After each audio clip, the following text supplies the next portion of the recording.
this is Dan and John. We are doing a video on Bob Lazar today and some of the recent UFO news that's not been in the media much. So we're going to start by just showing a quick the Pentagon releases of the UFOs. So I'm going to switch to this. I'm just going to play it. Not going to play it all the way through, but there's one of them. And if you watch, yeah, see how it turns sideways. And then we got this one. See it?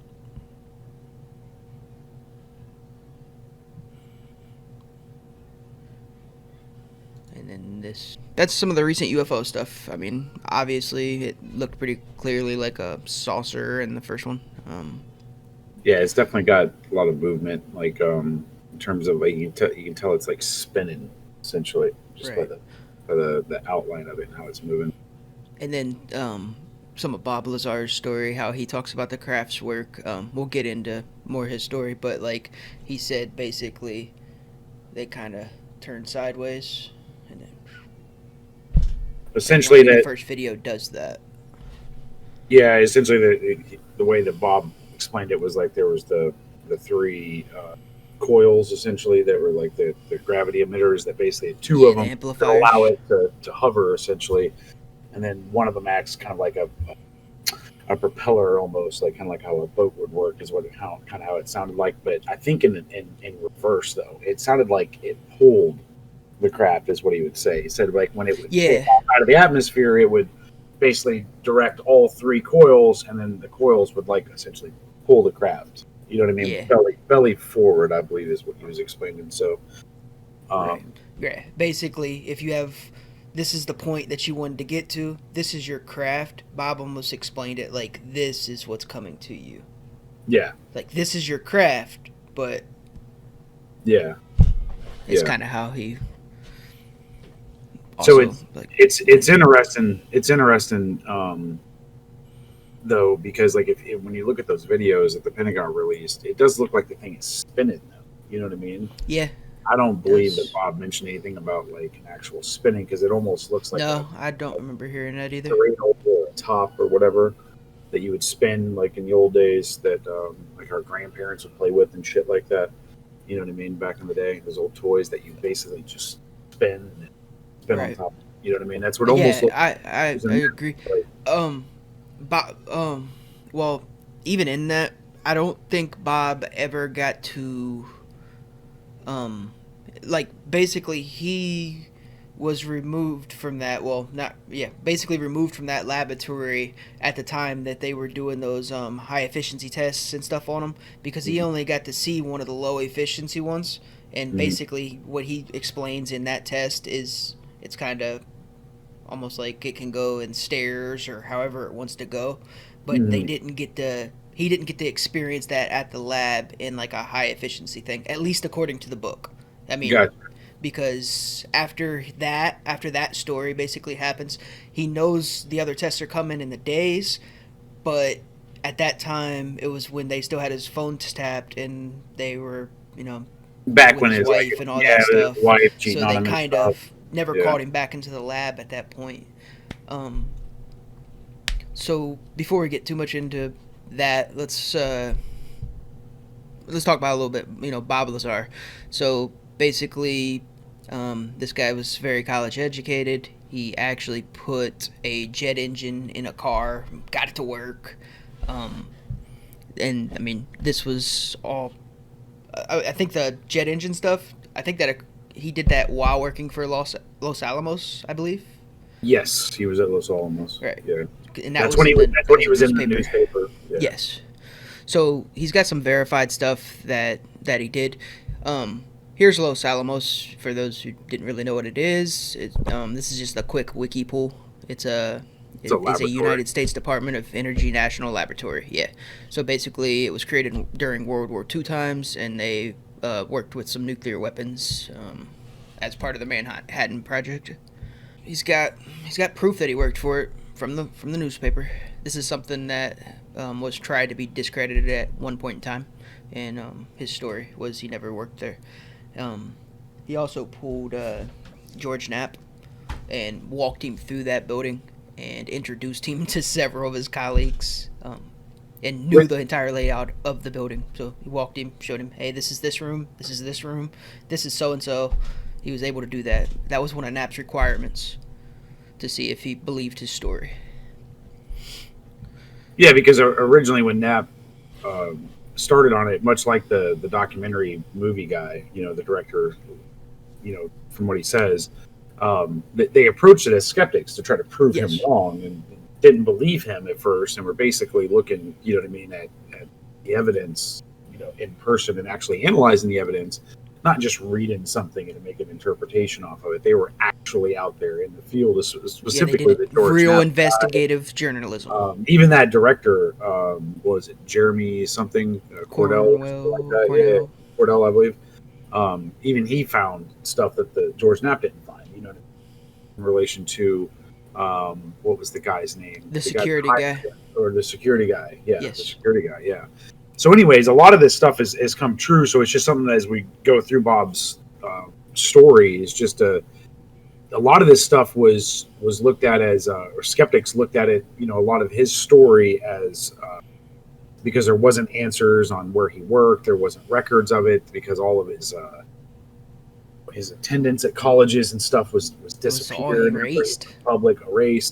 And then he was able to, to some of the stuff he was able to prove, obviously through different ways, through like the paper, phone book records, employee directory, I believe, at one of the companies, the newspaper article, George interviewing and talking to people in person that he did this. So a lot of that stuff is like beyond, reverse now.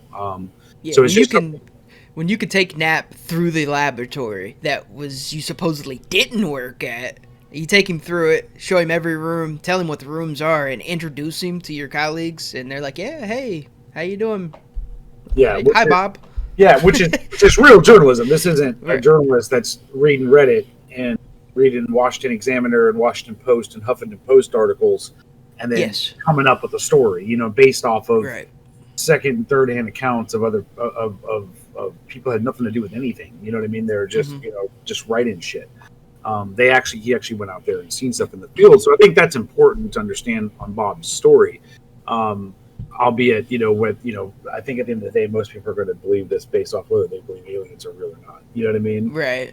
So, but ultimately, I think that's the George Knapp part of it is, why I went off on this tangent is I think it's just extremely important to understand that this is an award-winning journalist that has spent, decades now researching this, looking at every facet, and is still interested in the story itself. Yeah. You know what I mean? And is still continually, going through as things come up. He even put Bob through I think 3 lie detector tests. 4. There you go. Yeah. I mean, I know those can be cheated and whatnot, but still. Yeah, but it's trying to get to truth. I mean, take it from somebody that's been in the military and done some pretty cool stuff. Unless you're going into high-level special operations type level stuff or CIA stuff, you're not going to get taught how to do that. You're not just going to do that off the street. Yeah. You know what I mean? If you do, the dude's obviously a smart guy, but I highly doubt, you know what I mean?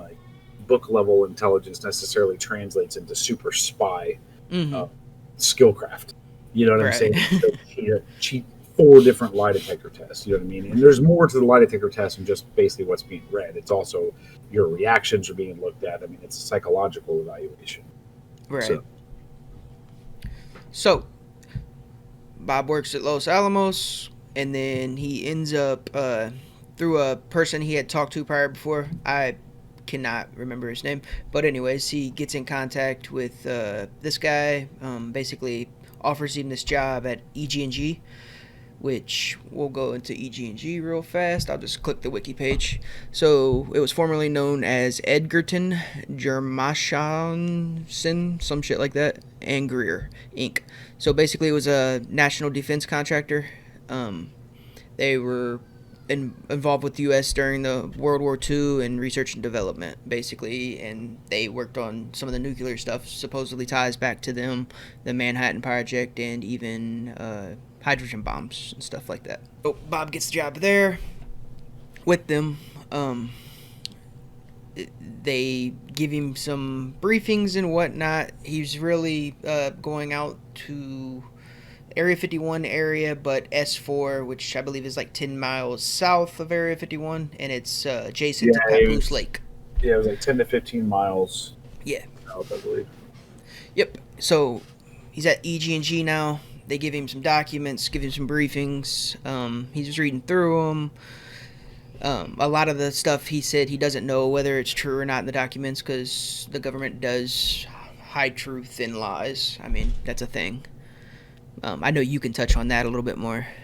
Yeah, I mean, they give you little bits and pieces of misinformation, especially if you're working on a classified setting. You know what I mean? They can throw in details or things. Depending on what their goal is at the time. Like, if it's to see who's going to leak information, they can give specific, false information to each group that See is more exactly where it likely to comes be from. right. You know what I mean? Like, we've revealed, the presence of a red extraterrestrial alien. You know what I mean? Like, and then now if somebody starts talking about a red fucking alien, it was Group B. You know what I mean? That obviously because we told this one blue, this one green, and this one didn't even have anything about a damn alien. It was about a flying saucer. You know what I mean? So yeah, they will do things like that. I mean, back then, I think a lot of that stuff was still more exploratory and experimental when they were doing this kind of stuff because they're obviously going to compartmentalize. They're not going to allow anybody to see the full picture, kind of like what Bob talks about.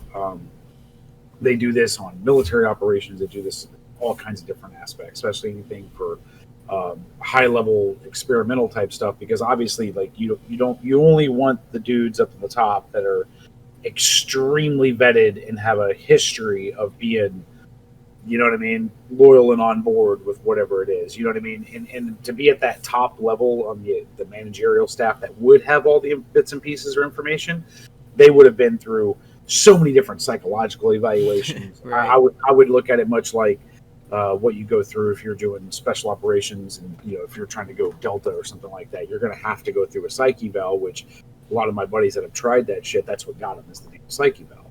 You know what I mean? Like nobody really knows what the hell they're looking for. You know what I'm saying? Like you just answer shit. You know what I mean? And either you pass or you don't.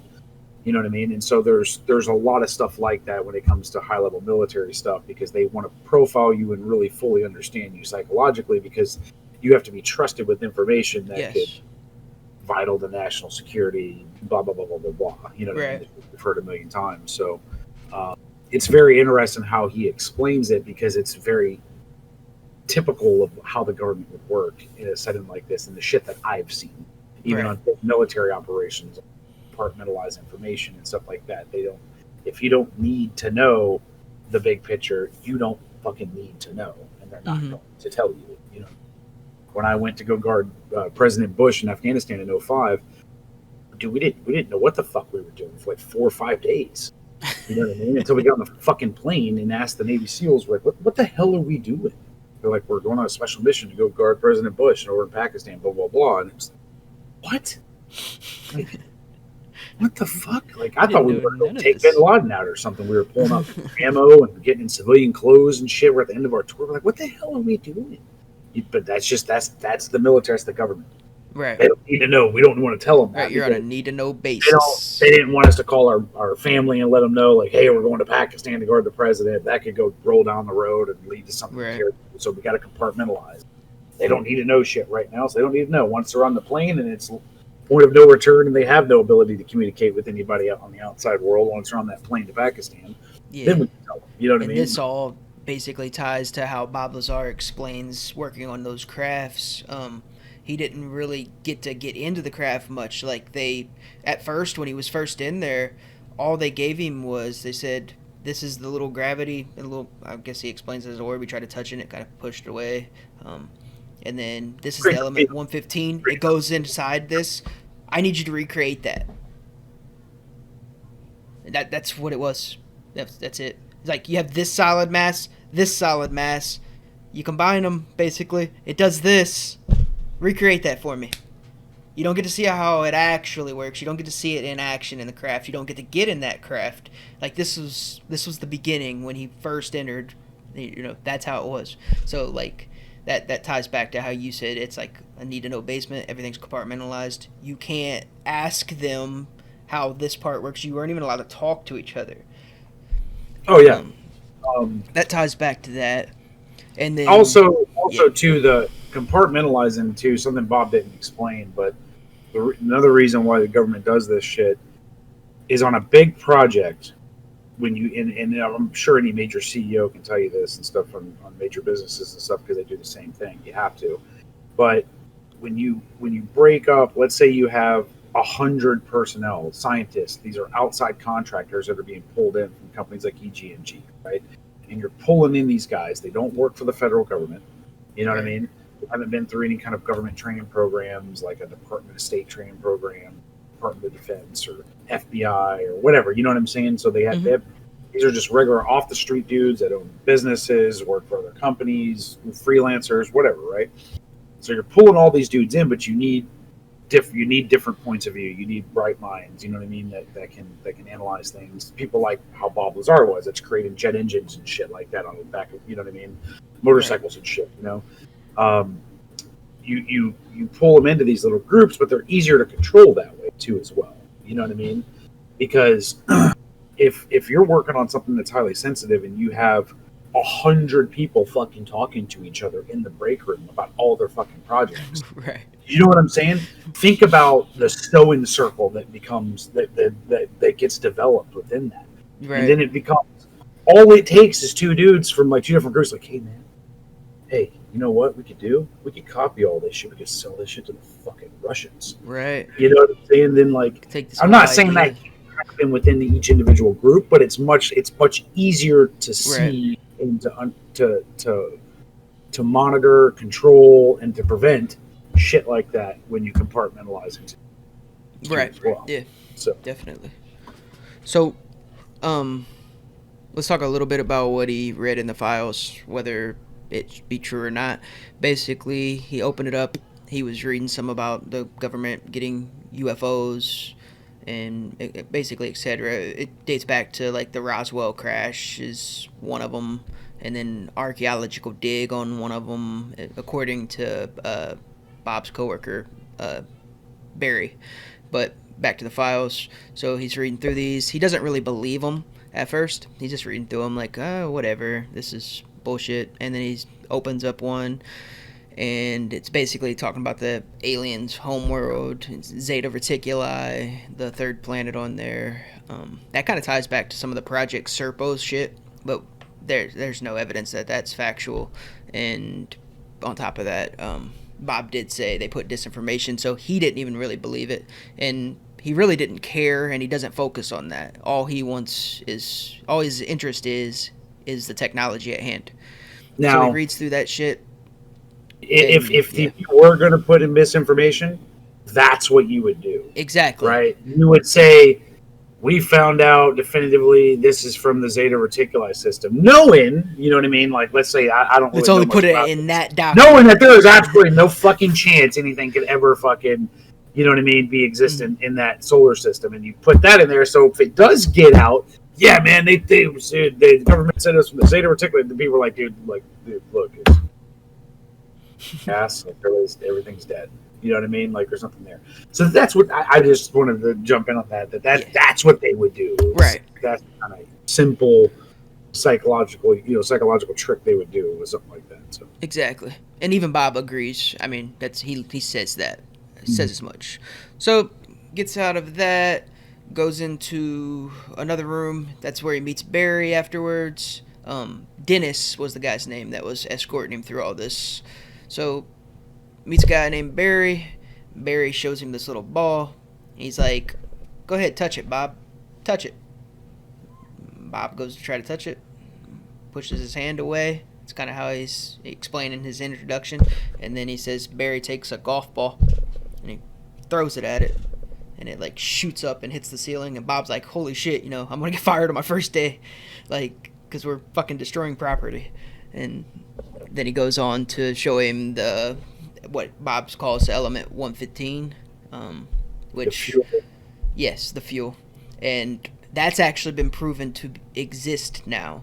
I think it was Russian scientists who actually figured this out, but basically they created element 115. It lasts like fractions of a second, and it's highly radioactive, and that's that. But there are different versions of elements, and that's what Bob explains. He says, more condensed element, I believe is how he was saying it. Yeah. And the funny thing is, the one thing I'll say about Zeta Reticuli, I don't necessarily believe it to be true, but they do have a binary star, which would give you enough gravity in order to create something like element 115. And, yeah. But I don't know if that's I don't know if Zeta Reticuli is their homeworld. I don't know that to be true. I'm only taking Bob's facts, but that is a binary star. It would give you enough gravity. So that's kind of interesting. So Bob works with the element 115. They see how it works, and they're just pretty much at a standstill. Like, other than throwing a golf ball at the damn thing and seeing it shoot up, they don't really know what to do at this point because they can't talk to anybody else. They can't actually see the craft yet, and they've never seen it in action. So he ends up getting to see the craft finally. They talk Dennis into allowing them to get higher up access and end up getting into it. Bob does go into the craft. He says they have like little tiny seats. It's not like he said it's very uncomfortable. It's claustrophobic because it's all condensed. It's like made for like a 4-foot tall person. So they're basically a kid is what he says would be ideal, room for this. And there's layers of it. So he said he was never allowed to go to the very top, which would have been where they thought their navigation system is, or it would have been like the mainframe. Yeah, like, he was never allowed up there. So he had the level he was on, and he said it opens up like a honeycomb. So he goes up into that. He's got that level, and then he's got the level below it to where you can see like the gravity amplifiers and whatnot. So that's what he's seen of the craft. And then they finally got to see it in action. And basically, it was just a low maintenance test. Nothing major. Just a test of little things. So they got to see it take off. And not really take off. Just kind of slow rise. And then it kind of did like a stare, kind of how he explains it. And then it just kind of lands. That's what he got to see there. Yeah, because the way he was explaining, he was like, you're not taking these extremely prized objects and just flying around Las Vegas. You know what I'm saying? Like doing flips and shit and like flying past fucking F-15s and stuff like that and waving at them. They would basically take it and play around within that little airspace and bring it back just to kind of see the capabilities and stuff like that. And according to Bob, at least in the book, I don't think he ever actually claimed to either, to have seen them in high flight tests while working for S4, or while working for EG&G at S4. He did see those tests, but not while he was actively on the job. So basically what happens from here is shortly after getting to see the first test and the little low maintenance test, he goes back home and waits literally like a couple weeks, and he just doesn't hear from him. So he's kind of freaking out. I've seen a lot of shit and they're not calling me back. What's going on? And then he tries to call them. They're not returning his phone calls. He's getting even more freaked out now. He's still got the guys parked out outside of his house, and they're watching him still. They're tailing him. They even tail him, he says. They're watching his every move. So he gets freaked out, and he starts telling his friends. So he starts telling his friends what he's involved with. Tells his wife, who's cheating on him, and he has no idea. Tells her what he's involved in.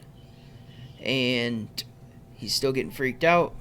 So tells them all. And then he's like, let me show you guys. So he's like, I know the flight test schedule. We were going to watch some more, but I never got a call back. They drive out. They watch it. it's a high test. They see it take off and whatnot, like shooting through, and then they basically leave. They go out again, and this time it's like really cool, I guess, because he says it's like coming right towards them to the point where they get scared. They all go hide behind their vehicle. Comes through, and they're like, okay, let's get out of here. They leave. They're fine. Third time, they try to go to a different area and watch it, because they thought they'd be on to them for being in this area. No, this is all public property, so they're allowed to be there. But they drive through a different area.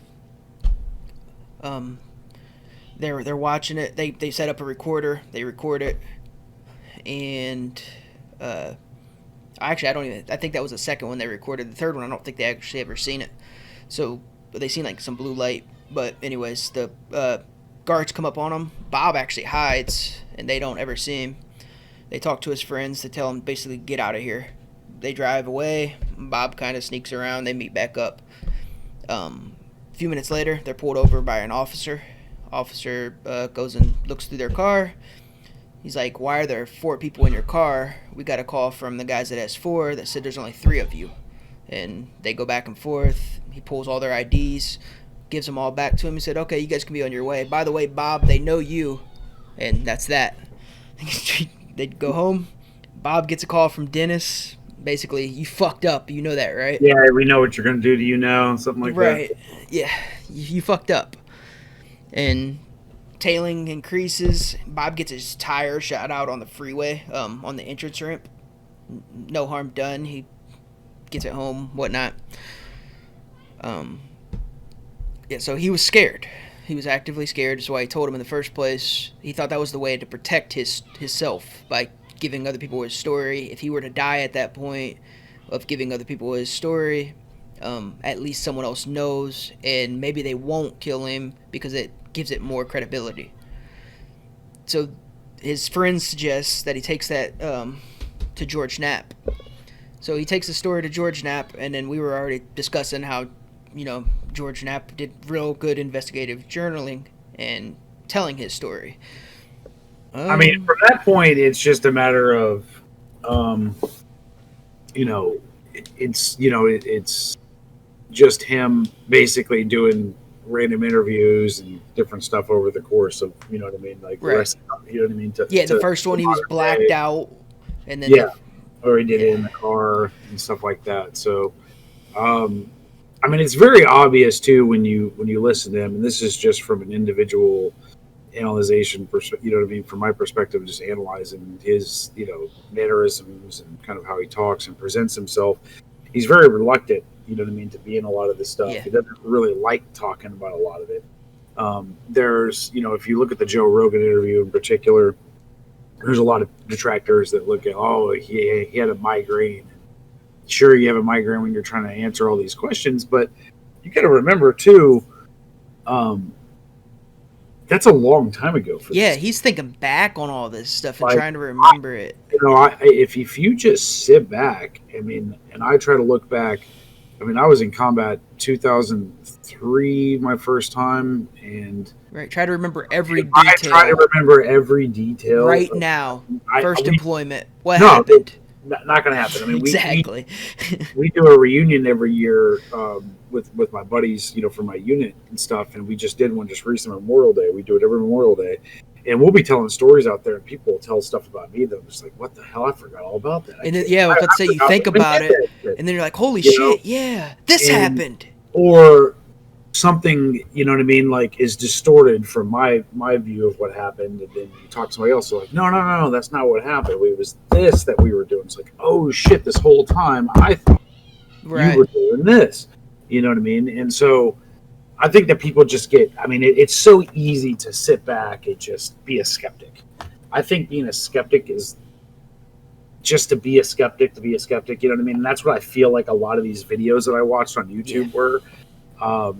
Where it was just coming up with little petty shit just to convince yourself, you know what I mean, that this can't be answered, so there's no way it's true, you know what I mean. Being a skeptic just to be a skeptic is idiotic.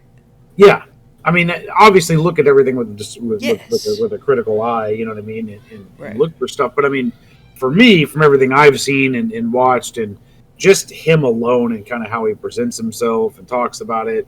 Some of his friends that have came forward, and you read about them and stuff like that, or listen to them. I mean, it's obvious the dude went through some wild shit. You know what I mean? Right. That Like much is known. Even during his documentary, he got reader, raided. the hand reader thing, you know what I mean, that Yeah, measures your bones or whatever, that like it's came legit. true, and it was found in different sites up by where they were doing My buddy actually told long me testing. they still have one at one of the places he's worked, and it's terrible technology, even according to Bob. He said they still have this. And But Bob, this is the remember eight, on Joe so Rogan, Bob showed him the hand, or not Bob, but the yeah, director showed him the hand reader, and Bob was like, "Oh my god, I haven't seen one of those in forever," because he could never yeah, find a picture. yep. So I mean, I don't know. It's one of those things. Like it's obvious. It's obvious the government's hiding shit. Like everybody Yeah, knows that. There wouldn't have been as many people with the whole Area 51 joke shit. You know what I mean? Wanting to go raid Area 51 and clap them alien cheeks. You know what I mean? right. Because like there's a reason. Like what the hell is going on in there? You know, Yeah, what has been going on in there for a long time? right. Regardless if it's extraterrestrial like proof or not, something's going on in there that's not just bomb tested and shit. You know what I mean? So.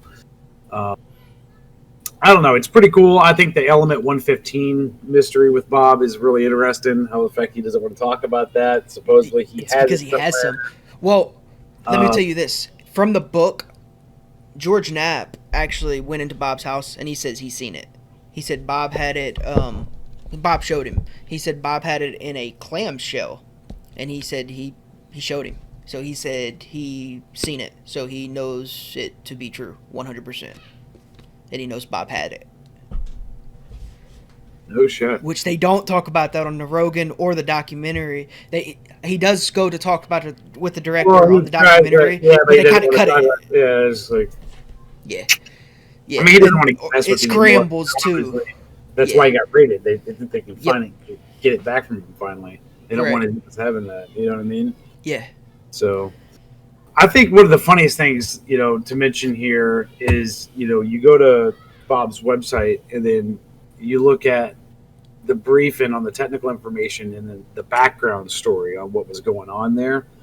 And it basically says the kids, as the aliens were called, because that was they were so small, so they yeah. called them kids, were given a portion of the base to conduct their own research. So it was basically like the way it's explained here is it was a collaboration effort between aliens and the U.S. government, which this is where I start to get lost a little bit. Yeah. It's just like, So what the fuck? I don't believe Bob ever said anything about that, right? No, well, this is on his website. I Oh, don't okay. know if this is, but That's it on has his. all Yeah, of this yeah. stuff on there. But he's saying that this is what the technical information. Oh, okay. But he doesn't. He only assumes Oh, was he saying it was in the it's in documents? the documents. Okay. So, and then it says, we're given a portion of the base to conduct their own research in exchange for hardware, fuel, materials, and training. Like, you know what I mean? But like, what the fuck were they using for fuel if Right. they had element 115 and that was their fuel? In We don't such a have large element amount, 115. we had a fuck ton. Is what And, it was and then said. it says in the mid 1970s, a conflict occurred between the host and the kids. It resulted in the death of over 40 personnel and the killing of the scientists the aliens were teaching. They Holy abandoned the hell. site, leaving behind 9 spacecraft and a promise to return. Like, bro, I don't remember any of that. Like in there, No. like where the fuck was that at in the documentary and stuff? Because Yeah, that's you don't like talk the about. movie Well, shit right there, bro. that would have been before he was even yeah, there, before he though. was there. But like, Right. remember, like he said But he that the one doesn't touch dude. on it. Remember, he said the one dude, the one guy's Barry's partner, died Yeah. prior to him going there. Trying to plasma cut open. Yeah. Um. Yeah. So I wonder if that's what happened. It just He blew plasma up could have and killed 40 personnel and killed some of the aliens. possibly. I don't know. Yeah, that's yeah. Anyways, that I just thought that was interesting. Um. That whole story. Also, Bob did make one claim about possibly seeing an alien. when he walked past some room. He said he seen two guys basically Something in small, but he wasn't sure something what small. he Right. said it was like the Yeah. fraction of a Yeah. second to look. He couldn't I make out what it was.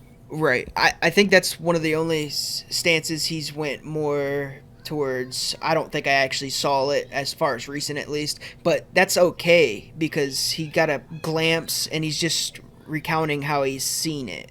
And he's just like, well, actually, I think it could have been this. You know, we all do that And I think with our he's history. yeah, and he's obviously very aware that over time we can kind of let our imaginations fill in what Right. we don't know, and then believe that to be true. You know what I mean? Like, or Yeah. whatever we think we saw. You know what I mean? I do that with like movies and stuff, or like you remember something from like you're a kid from some movie, and then you actually see the movie, and you're just like, "Whoa, shit, that's not what I remembered." You know what I Right. mean? Like I had filled in some crazy shit. Like, you know what I mean? Like that's not anywhere near what I watched when I was a kid. So, or what I thought. So, yeah, So it's very interesting stuff, man. I mean, it is. it's I mean, the fact that only one guy has came out, I think Yeah, that's yeah. that I think that's the hard part for people to fathom is like you look But at you see what they what did there to him. what well that's the thing. I mean, if you were Barry, you know what I mean, his partner, and you see what's going on with Would you? Bob, like, would you want to come out? Plus, you're not going to get to work on it no more. Bob said he didn't even want to come out. He was like, I wish that I never came out ultimately because I wish I could still be working on this. Because now he doesn't know what's going on there at all. And Oh he yeah, doesn't. he's lost track. I mean, this is long Yeah, time, this is 80s. 80s. So they're definitely 100% more advanced now and figured a lot of stuff out that he hasn't, Right. not aware of. So I'm sure as a scientist that hurts. Yeah. And To he not said be he never knew if he was going to get a job as a scientist again. Because no one would hire him. He was putting his resume out and he couldn't get hired on at no labs or anything. Which, I mean, pretty much you should expect after you come out with all the secrets of the other labs. But so he's Yeah, got his own little company now. Pretty big company. He's a pretty wealthy guy. So yeah, he didn't make any money off the documentary, didn't make any money off the book, and that's according to him. He does have a website where he sells some stuff. He does sell drawings of his UFO and stuff, so he is making money there. Uh, I mean, I've seen the director kind of give him a little too much credibility there. Like, hey, Bob doesn't make no money off none of this stuff. But I mean, he does, but not off the documentary itself, not off the book. He does make some money off the drawings and different T-shirts and shit like that he's got on his site. But that's okay. I don't have a problem with that. I would do this. I would do the Right. same shit. You know what I mean? If I can make money, people want my drawings. I mean, I ordered one, honestly. It hasn't came yet. I think it's pretty fucking cool. People are asking for it. I mean, not gonna do it for free. I'm on his website right now. Wow. Yeah. It's actually not bad. We'll go to it real fast on ours. It's like what, United Nuclear? Yeah. Basically, scientific equipment and supplies. Yeah, you can buy like Trinonite and shit. Pretty cool. X-ray components. Yeah, so this is his site. Here's his Area 51 shit, which, see, there's that full sketch. Bob signs it. It's only $20. It's pretty cool. Different signage and stuff. So he does make money off this stuff. Unless he's not taking proceeds from his own company's site, which I highly doubt. I would do the same thing, though. I mean, I think Bob's telling the truth. I don't necessarily believe those documents he read or some of the documents he has posted. And he doesn't know if it's true or not, and he says as much. So, but I believe his actual story. There's been a lot of things that have come out, definitely in recent years, that have just shown to be true, like the Element 115, how the craft turns in that UFO that the Pentagon released, the hand thing. There's been quite a bit that's came out to defend him, and you don't get a job at Los Alamos or EG&G if you don't have college history, and it's proven that he had a job just on the newspaper clip. You kind of got to believe the S4 stuff, but if they're going to hide this Los Alamos stuff, then, I mean, they're going to hide this too. They even deleted the man's birth certificate. So, I do believe his story 100%. I remember too. It was so much easier to do back then with paper. You know what I mean? Nowadays with electronic records and Facebook, social media posts, everything else, it's much harder. You know what I mean? To do all this stuff to erase what you've done. Yes. There's not electronic backups of everything. And I'm not saying he couldn't have exaggerated his story a little bit. I mean, all of us do sometimes. So he could have. But for the most part, he's probably telling the truth. It's not. You would think on the surface, just looking at the the text of the story, if you didn't see Bob or didn't listen to him talk or any of the interpersonal communication, you know what I mean, that he's doing, you know what I mean, with his nonverbal hand gestures and facial expression, all that kind of stuff, you know what I mean.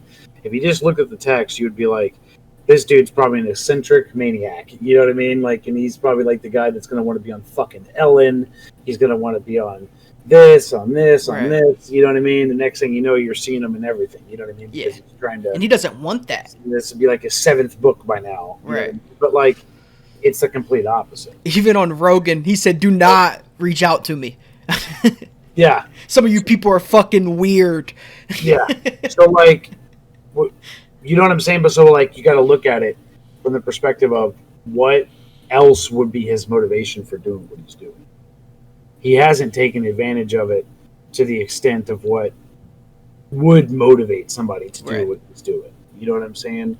The typical motivations of, it's usually for money. Mm-hmm. You know what I'm saying? It's usually for fame, clout, something that you're going to leverage to get to the next thing that you really want. You know what I'm saying? They had to convince him to release that documentary. The director had to convince him. He had to talk to him over and over. He had to convince him. Hey, Bob, we should retell your story. Do you want to be remembered as just a conspiracy theorist, liar guy? Because that's what you are right now. We need to retell your story. And he did that, and he convinced him into it. Bob said, "You're right." That. I definitely lean more towards believing it for sure. Obviously, like you said, there's discrepancies here and there on small things. I mean, but like, I've yet to see one skeptic video or anything that isn't just complete trash. Like, a lot of the stuff that the older ones that have used, the evidence has been disproven. You know what I mean? Like the hand and his records of working for Los Alamos and different things like that don't match up with what the questions they're asking. You know what I'm saying? If there was something serious or something definitive that made sense, you know what I'm saying? Obviously, yeah, I'd look at it. You know what I mean? Right. But I mean, I'm not going to close my eyes to the truth. Yeah, at this point though, it's obviously Bob was involved in some wild shit and extremely interesting and fascinating. You know what I mean? I wish he could have worked there a little longer before he came out with everything. Yeah, get us a little more information next time, Bob. Thanks a lot. Right. You didn't even get a year in, Bob. Not even a year. Yeah. It's your wife's fault, or your ex-wife's fault. Ultimately. I wonder if he's still with her. No, he's not. No, it's in the book. He's not. Oh, okay, I got you. Yeah, they had a friendship still, but they agreed to divorce and part ways. Gotcha. Yeah, basically he was like, at first he's kind of blaming it on her, even in the book. I mean, it is her fault. He would still be working there if it wasn't for her, ultimately, because he never came out. Because they never had a reason to not give him his clearance. Wow. I know that. That's and wild. He said he would not have come out. He would not have. Wow. So we'll end it with that. Alrighty.